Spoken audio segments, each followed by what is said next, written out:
Jackson fired, I mean, they faced a tough schedule. Rookie quarterback, they're 2-5-1. If they had a kicker, they probably have 4 wins. Was this just because Hugh is bad at a microphone after and before games? He was bad on Hard Knocks. Yes. And he also, this is being fired in the midst of your most successful season when you're 2-5-1 doesn't speak well to Hugh Jackson. But this is one of those, he or Todd Haley had to go. And apparently Todd Haley, because he's only been with the organization for 6 months, gets to stay. So, I mean, like, look, this is the most Cleveland thing ever. I mean, as he wasn't hired by Dorsey, and yet Dorsey, whether he was forced to or chose to keep him on for a year, and they couldn't even stomach getting to the year. So this one strikes me as odd in terms of timing, but this is a he goes or I go, and apparently Jimmy Haslam decided that Hugh Jackson goes. I don't think anyone would argue that they're extremely well coached, that they're disciplined, that they've done the little things, or that he was impressive as a head coach in Hard Knocks, but I also wonder who they're going to turn it over to this year, and then all of a sudden now you run the risk of Baker Mayfield going through 3 coaches in just 2 seasons. Is he able to get the most out of his talent, the most out of the talent around him, considering all the dysfunction within Cleveland? And by the way, you played basketball at Oklahoma State. You know the Oklahoma program. Anything happens in Oklahoma, I lean on Doug always. Lincoln Riley, I heard 2 weeks ago from an executive in the NFL I trust, they said, that's the new McVay in this league. It's not in the NFL. Matt Nagy may be it. McVay is it. It's the kid at Oklahoma. Do you think Lincoln Riley would leave? I don't know. I don't know. I mean, would you leave a place where you can win 85, 90% of your games, maybe even 95% of your games, to join the Cleveland Browns? But obviously he has a relationship with Baker, and the league has shown, not just with McVay, but other places. You look at what Matt Nagy is doing with the Chicago Bears. Yeah. You look at, frankly, what the Kansas City Chiefs are doing, using college-style, inventive offenses, winning with your first 15 plays with young quarterbacks. That's the trend in the league. It's an offensive league now. So that's the guy you reach out to. I think the only other guy that's considered at that level would be Cliff Kingsbury at Texas Tech, who may be available.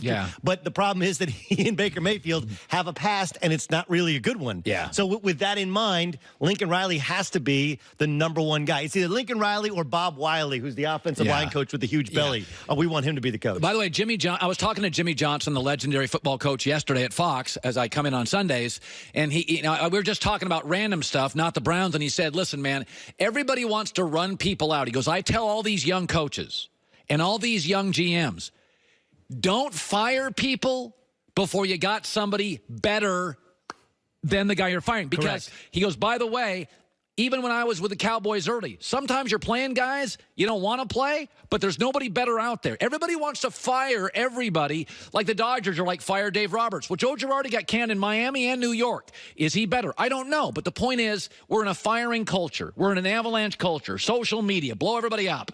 It's like, God, give me a break. Okay, I want to shift to this. You know Aaron a little, Aaron Rodgers. Obviously, Ty Montgomery went real selfish on that. Aaron's reaction on the sideline, he turned to a teammate, and you could tell he was calling out Ty Montgomery. Correct. I have this feeling, this theory, that Aaron has been carrying this franchise, and to this day is. But now that he's got a big contract, and he's turning 35 in about 2 months, when he starts losing, they're not going to be able to give him the pieces he needs, and I think he deep down knows that. So he feels like the clock is kind of shortening on him a little bit. That's why that's so frustrating yesterday. Is that fair to say? I think, you remember Marissa Tomei in My Cousin Vinny? My Cousin Vinny, Oh, when she says my biological clock is ticking? That's Aaron Rodgers. He's like, my football clock is ticking over here. Yeah. They lost the game because Mason Crosby, Mr. Reliable, misses 5 kicks. Yes. And now they lose an opportunity because they're up 10-0 and Mike McCarthy chooses a run play on their own goal line to get a safety. Look, but I do not put it on Mike McCarthy for what happened with Ty Montgomery. That's Ty Montgomery going rogue. Ty Montgomery misses a block in the previous series, and it causes a sack, and it gets them off track, so they don't score points. They don't play add-on. Then in the most selfish display of hero ball I've seen in football in a long time, he catches a kickoff, should have taken a knee. Everybody thinks you take a knee. Yeah. And instead he runs out, and then you fumble? The entire football America was ticked because we wanted to see Aaron Rodgers on the field at the Coliseum against arguably the best defensive line in football and see what he could do in the 2-minute drill. I don't blame Aaron Rodgers for being ticked that Ty Montgomery I don't either. I don't blame Aaron. I don't. But I do think it's a bad look for McCarthy when his marginal player goes rogue and McVay's superstar is all in. Okay, before we canonize Todd Gurley, we do realize that mathematically, statistically, it was the wrong play to take a knee up 2 points. If you go into the end zone and you score 8, it's a touchdown. Now, you can kick the extra point, which is the only thing in question. They could block it and run it back. But if you kick the extra point and you make it, with Greg Zuerlein, you're up 9. The game is over. So, look, the Todd Gurley thing, we want it to be Brian Westbrook with the Philadelphia Eagles up a point where it was the smart play. Actually, statistically, he could have gone into the end zone and it would have been fine. But it does speak to what McVay's doing, right? Sean, I did an NFL game a couple weeks ago, right? Yeah. I went down to Miami. Yeah. And they could not have been more effuse in their lack of praise over Ndamukong Suh. They're like, man, is it better without Ndamukong Suh here?